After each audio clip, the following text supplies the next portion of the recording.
Okay, I guess we're ready. Good afternoon, and thank you for joining me this Friday afternoon. We felt it was important to recap the situation and give an update about what's happening here in PEI and the plan for schools in Eastern PEI as well as Westwood Primary next week, and really to also discuss what we can do in terms of getting this current wave of COVID-19 under control in PEI, especially in light of the upcoming holiday season. There are 7 new cases of COVID-19 to report in the province, bringing our total active cases to 31. 2 of the cases are under age 12, and 3 are in their 20s, 1 in their 30s, and 1 in their 40s. 2 cases are close contacts of previously announced cases, and the remaining 5 are related to travel. Earlier this week, we announced 2 cases associated with Westwood Primary School. Testing has confirmed that there has been in-school transmission, and this situation is now considered an outbreak. In the few weeks, we have had sustained COVID-19 activity in PEI with almost 80 cases in just over 3 weeks. During the last 3 weeks, we've had now 2 school-related outbreaks, 5 workplace outbreaks, cases in 2 early learning, child care centers.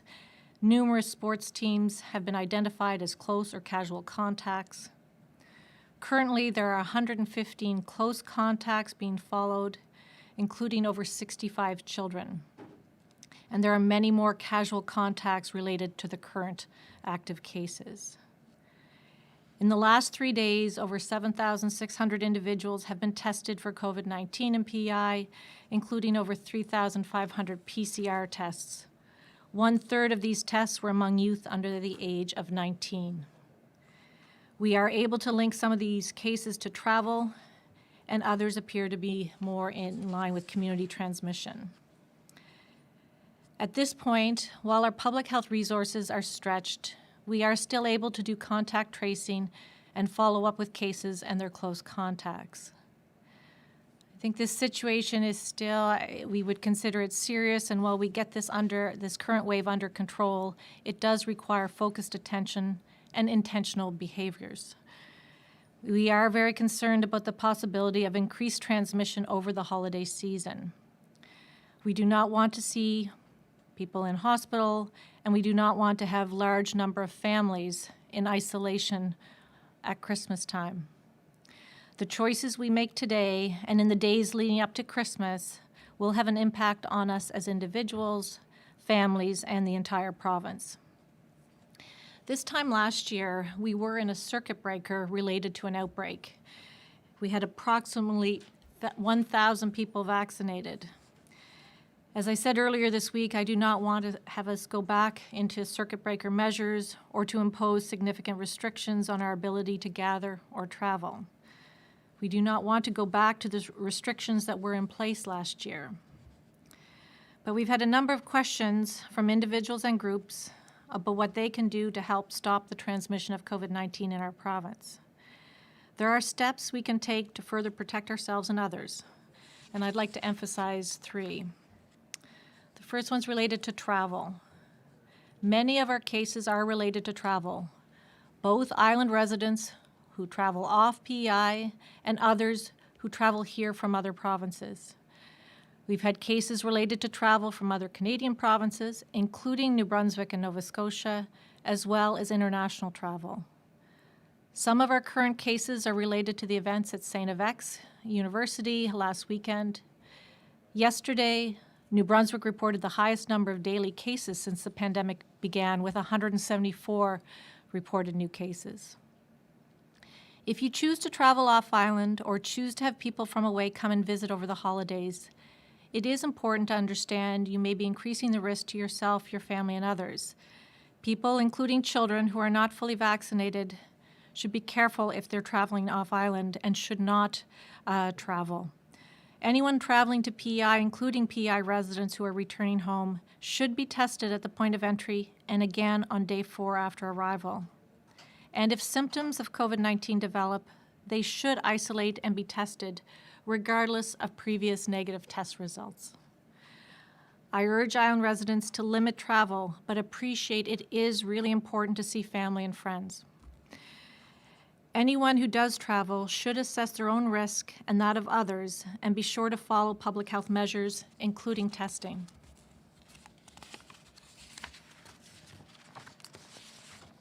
Secondly, gatherings.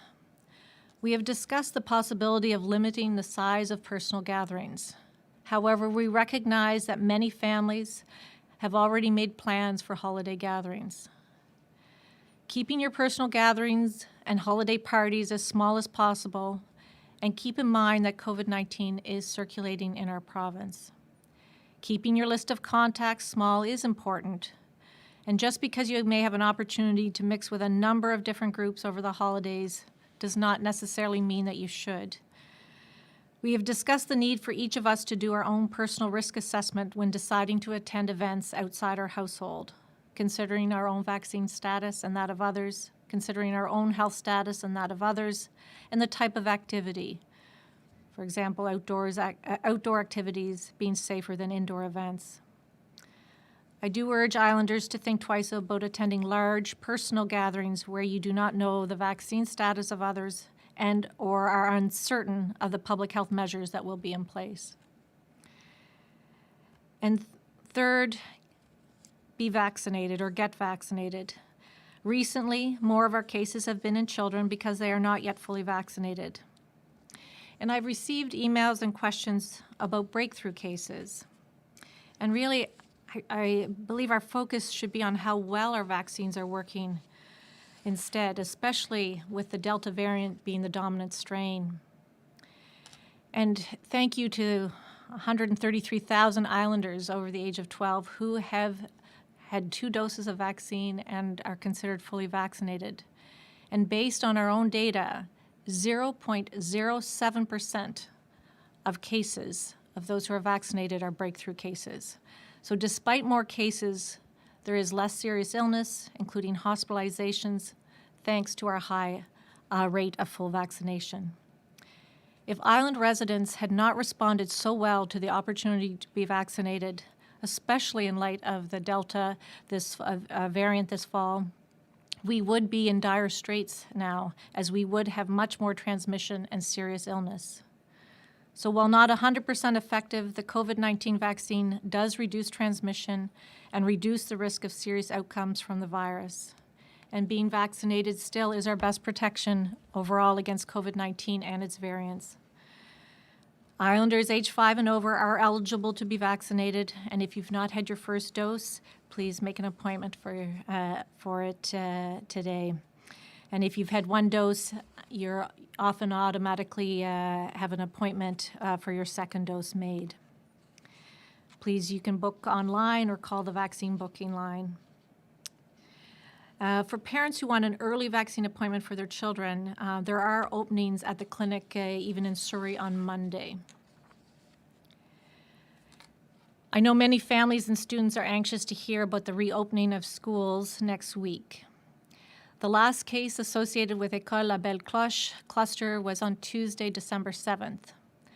Our recommendation is this school can reopen on Monday, December 13th. Some students will be on a daily home testing protocol. Students, staff, and volunteers at École La Belle Cloche should arrange to have a PCR test if they develop any symptoms and isolate until the results come back. And like everyone else, they should not attend school if they're not feeling well. The pop-up testing clinic will be available at the Surrey Hospital on Sunday, December 12th between 1:30 and 3 o'clock. It is also our advice that other schools in Eastern Kings that were closed to allow students time to be tested can reopen on Monday, December 13th. Our final recommendation to the Public Schools Branch is that Westwood Primary School can reopen on Monday, December 13th, except for 2 classes, with students and staff in these affected classes being required to self-isolate, given that they are close contacts. Families with children in these classes and impacted staff will be contacted by public health with testing and isolation instructions. Although there is an outbreak at this school, we are comfortable for other students and staff members, those who are not close contacts, to return to school, given we know the source of this outbreak and have been able to link these school-based cases to travel outside of PEI. Families with children on certain buses that travel to Westwood Primary will be contacted by public health regarding the need to have daily rapid antigen tests. Some families with children who attend the Country Kids program will also be contacted regarding the daily antigen testing. A heartfelt thank you to the many students, staff, and families who have been impacted by these school outbreaks. It is never easy to learn that you or your child may have been exposed to COVID-19 and have to isolate for a period of time. And I think it's especially difficult to receive this news so close to the holidays. Thank you to everyone who went to be tested, despite the long lineups, and for agreeing to isolate. Thank you to the many businesses and organizations who have also been impacted with staff members being required to isolate. And thank you to the many employers for being understanding and supportive of your employees and their families. And I really like to give a special thank you as well to everyone who works at the testing clinics and to the staff in the provincial laboratory. We know the last few days have not been easy for you, and you've worked tirelessly to test as many people as possible, as quickly as possible. And the testing that has been completed in the last week has helped us manage this part of the pandemic, is helping us manage these outbreaks, and helping to identify positive cases and to contain transmission. Thank you to public health nursing who have worked long hours to conduct contact tracing and follow up with cases. And again, thank you to everyone who has waited in line to be tested over the last few days. And to all of the health PI staff involved, and to the public too, please know the work you are doing is making a difference.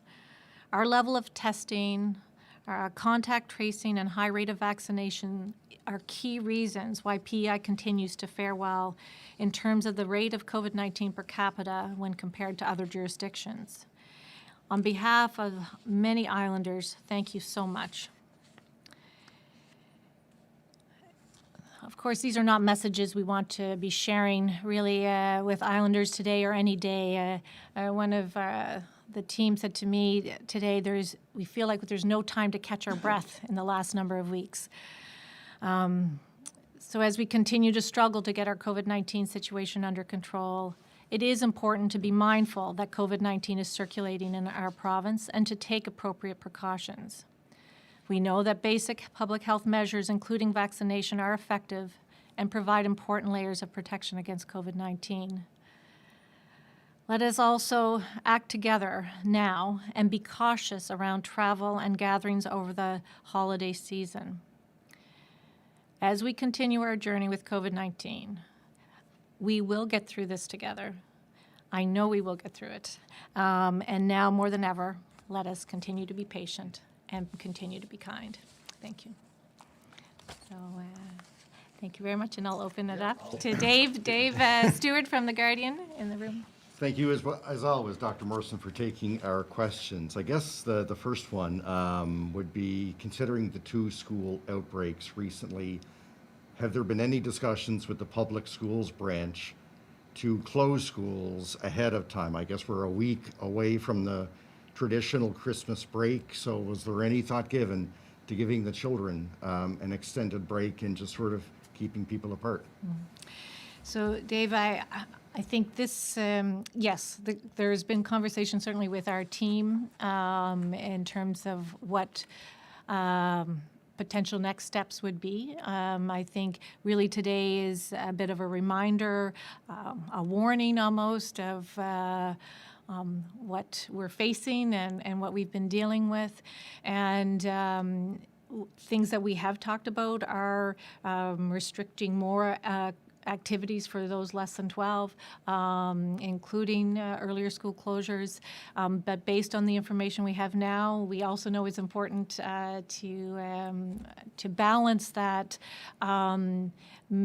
minimal disruption to families and to students themselves, and looking at the risk and trying to protect health at the same time. So we've tried to always manage that, and but those are things that we've looked at. And of course, the other thing we've also talked about is around gathering limits. And so that has also been part of the discussion. But we've talked about some of those here and some of the cautions around it. And I don't think this will be anyone who's been following what's been happening over the last 2 or 3 weeks, probably most of what I'm saying here is not going to be a surprise, but I think we need to say it and talk about it and remind us all as we're going into this holiday season. Thank you. And I guess as a follow-up question, with the numbers where they are and where we are in the year, so close to the Christmas season, you spoke about, hoping not to bring in more restrictions. Are you sort of trying to avoid that step because we're in the Christmas season? Are you still discussing, but possibly over the next couple of weeks, if the numbers stay where they are, New Brunswick hitting a record number, and we're seeing 32 active cases in PEI now, is there a chance before Christmas that things could change? I think there's, as we've found out over the last year and a half to 2 years, there's a chance, always a chance. But I think one of the things that, and we talked about it even earlier this week, it's really, really important that people get tested when they're supposed to, when they come back from travel. Or if people are coming here and they're staying for, more than a couple days, they get tested. And even if they get tested once and they get symptoms the next day, you need to go back and get tested, and because testing will help us contain that sort of exposure and the potential impact on others. So we're through a lot of hard work by so many people. We have testing that is really remarkable at our points of entry in relation to other provinces. So I think that testing part's important. And of course, we mentioned some outbreaks in different places. It's really important, and we said it earlier in the week, not to go to work if you're not feeling well. And I think it's hard, and sometimes people don't feel that unwell. They have mild symptoms, and so I think it's just a reminder that we should do that. So it's not that we're trying not to do something or do something. We're looking at the evidence we have in our cases, looking what measures are already in place, and really hoping that people can follow these recommendations and these public health measures as best they can to minimize the transmission and to protect others, but at the same time recognizing that we don't want to disrupt our lives in the same way they were a year ago. If I could just get one more in. New Year's Eve, there are planned large gatherings. I know the Delta is having a concert on New Year's Eve. Where are we with recommendations on that? Well, the organized gatherings all do have to follow certain, it would be a Vax Pass event, or and masking would be important, and I think they do have to have some of those measures in place. But I also think it's important that individuals who choose to attend those events and maybe not, if they're not having their mask on and eating and drinking, they put themselves at risk, but also people may need to think about that when they're going and do that individual risk assessment when they go to those environments. Okay. Steve? Thanks. Steve Bruce from CBC. Thanks so much. Just to pick up on Dave's question about Christmas restrictions. So you mentioned that you debated them, but you're worried people already have holiday gatherings planned. So if we weren't heading into Christmas, would we be seeing restrictions if faced with the same sort of numbers? I think it's a very fair question, Steve, but I think sort of the same answer I gave to Dave is regardless of when we were going into, really, we don't want to keep children out of school if we don't have to. We've said right along, we recognize being in school is important. So I think regardless of when we are, we would be looking at minimizing societal disruption and trying to protect Islanders. And that's been our goal all the way along through this pandemic, trying to keep Islanders as safe as possible. And I think for parents of children who are less than 12, who have school-aged children, this is, I know a lot of them, we have over 21% of our 5 to 11-year-olds are now have their first dose of vaccine, and I'm sure this kind of activity in schools would even encourage parents more to want to protect their children and minimize some of the impacts there. I know you've said before that it's because of our high vaccination rate that we can avoid a lot of restrictions right now, but a lot of the cases that you are seeing are in those under 12 who aren't fully vaccinated yet. So I guess what would you say to parents maybe who are worried to hear that you're not imposing more restrictions as we try and keep those cases down in that under 12 group? Yeah. I mean, I have 2 children myself in that, 2 of my 4 children are in that underage 12 group. And so I can understand the impacts of putting more restrictions in place. These are not measures that are put in place that only impact some people. They impact everyone. Everyone in this room, everyone across the province. And I think we are, I think like any parent, we want to see our children participate in activities, and we want them to do it as safely as possible. But I think just like we mentioned here, maybe my children who are not vaccinated, I may not be sending to as many birthday parties, as many, and I have to think about how big contact, because if you get exposed, what does that mean for you and your family who have to isolate? What does that mean if you have COVID and you could look back and you're going to think, how many other families will I impact if we have COVID and have to tell everybody? So I think those are the considerations that each family, each individual has to make. But I think we know most of our cases are travel related still. And so really trying to emphasize that importance of testing. And if anything changes, if something changes before Sunday and all of a sudden we need to change, we will. And we've always done that, and we'll continue to do it. The fact that you are reopening École Belle Cloche and those other schools in Eastern PEI, does that say that you feel as though that cluster of cases, the situation in Eastern PEI is under control?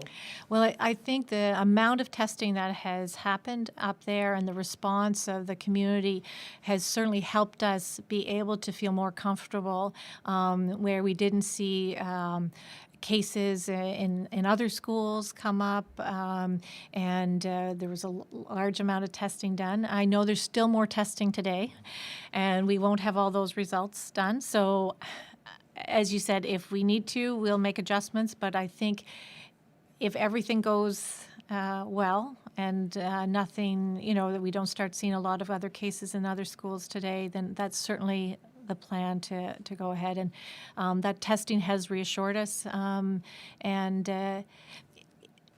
And I think it's a bit of a taste of what we're seeing across the country. I mean, the cases and the rates of COVID in those less than 12 is the highest in that age group across the country. So we're certainly seeing a little bit of that here, and I think we'll just continue to be really careful. And today really is a reminder. Let us all think about some of that as we go into the next few weeks. And we anticipate there will be more travel and some consideration around it, and the importance of testing if you do. And just finally, if you can you compare the outbreak at École Belle Cloche and what you're calling an outbreak now at Westwood, and I guess what led to a week-long closure at École Belle Cloche, and just the impact for the 2 classes? Well, I at think Westwood? at École La Belle Cloche, one of the concerns there was that we didn't have a source and didn't understand where the source was. So we didn't know how far, and it was multiple grades. There were not the connections between the students that we can establish in this most recent outbreak at Westwood. So that's part of it. Yeah, you're welcome. I believe there's maybe somebody on the line. Gabrielle Drummond, Radio Canada. Bonjour, Dr. Morrison. J'aimerais que vous me parliez, s'il vous plaît, sur la situation dans l'école La Belle Cloche en français, s'il vous plaît. C'est quoi la situation maintenant? Est-ce que c'est maîtrisé? Et à quoi ça va se ressembler la semaine prochaine pour cette école? OK, bonjour Gabrielle. Alors, on vient d'annoncer que École Belle Cloche, on veut que ça ouvre pour les étudiants, commençant lundi. Et puis, parce qu'on n'a pas trouvé d'autres cas depuis le 7 décembre associés avec École Belle Cloche. Il va y avoir les étudiants qui vont continuer de faire tester ce week-end et aussi de faire les tests chez eux. Mais à part de ça, on veut qu'ils retournent à l'école. Est-ce que vous avez trouvé la source de l'infection, de la contamination à l'école La Belle Cloche? Et pourquoi vous vous sentez en mesure assez confiante maintenant pour rouvrir l'école lundi?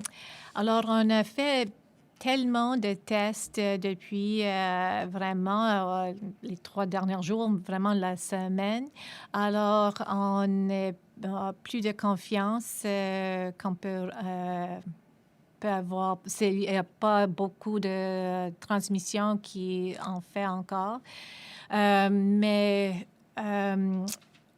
on ne savait pas, on n'a pas trouvé une source pour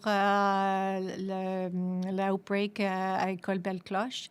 Mais on fait beaucoup de tests et on sait que le niveau de vaccination dans la communauté aide vraiment à contrôler les outbreaks.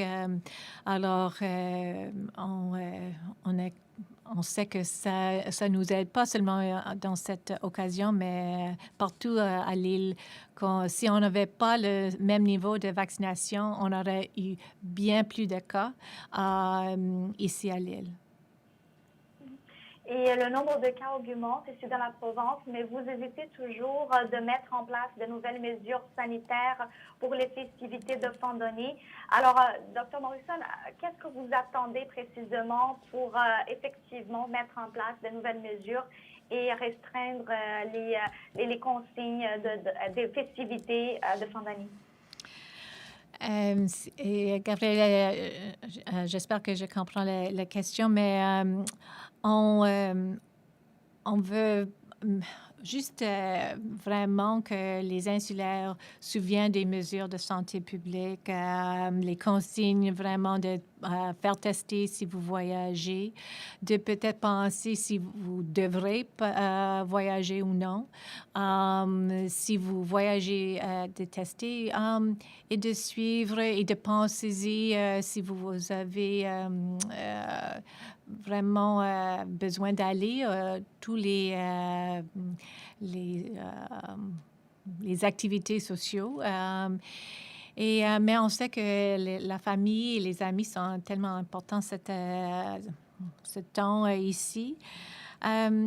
Alors, j'espère de ne pas mettre les nouvelles mesures de santé, les nouvelles restrictions, mais on va voir ce qui arrive vraiment dans les prochains jours. On vient de dire qu'il y avait, je pense, plus de 80 cas depuis les 3 semaines. Et puis, c'est beaucoup de personnes pour nous ici à l'île du Prince-Édouard. Alors, on a l'activité de COVID et on va continuer d'essayer d'impressionner aux insulaires de suivre les mesures qu'on peut, parce qu'on ne veut pas que plus de gens soient malades ou sont en isolement pendant les vacances. Et ma toute dernière question, c'est que vous ne recommandez pas aux gens de voyager pendant le temps de fête à cause de la quantité, du nombre de cas de COVID. Mais est-ce que les gens qui ont eu leur 3e dose, est-ce que pour ces gens-là seraient plus en sécurité pour faire des voyages? Est-ce que ces gens pourraient faire des voyages parce qu'ils ont eu quand même une 3e dose? Oui, et c'est vraiment que on dit si vous n'êtes pas vacciné, faut vraiment on fait pas une recommandation de voyager. Et c'est sûr, mais si vous êtes vacciné et vous choisissez de faire les voyages, il faut faire attention et quand vous venez de retourner, si elle ça doit de faire tester et pas seulement une fois, même si c'est négatif, il faut avoir un autre test ensuite. Pour les personnes avec la 3e dose, on sait qu'on a seulement 8 000 personnes qui ont eu la 3e dose. Alors, on n'a pas tellement de gens encore. J'espère que ça va augmenter dans les prochaines semaines et quelques mois.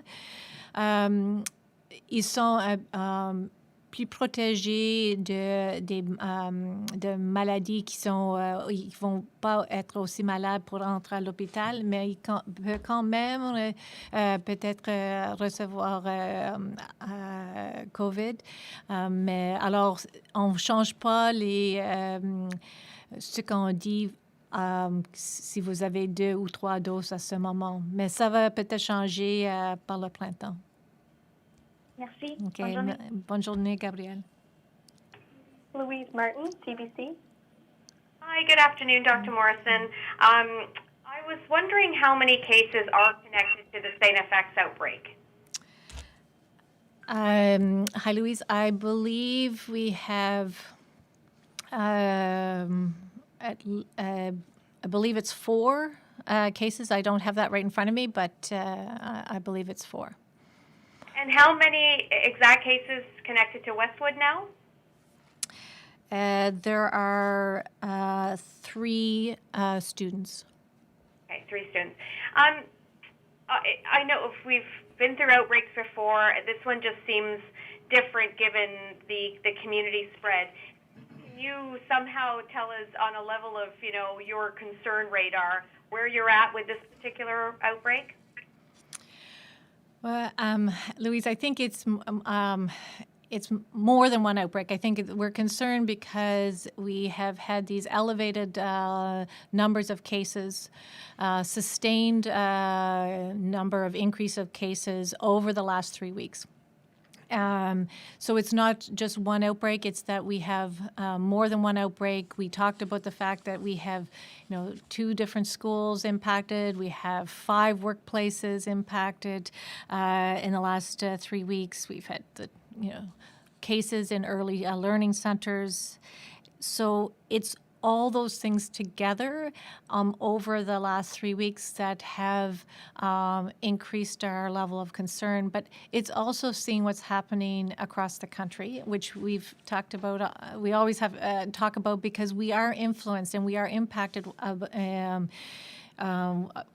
what happens in other provinces. And the rates of cases going up, particularly being driven in the country by the rates in Ontario and Quebec. But we know New Brunswick had its record day yesterday. So it's a general level, Louise, of increased concern about the amount, the number of cases, but also knowing that our public health capacity is certainly being stretched.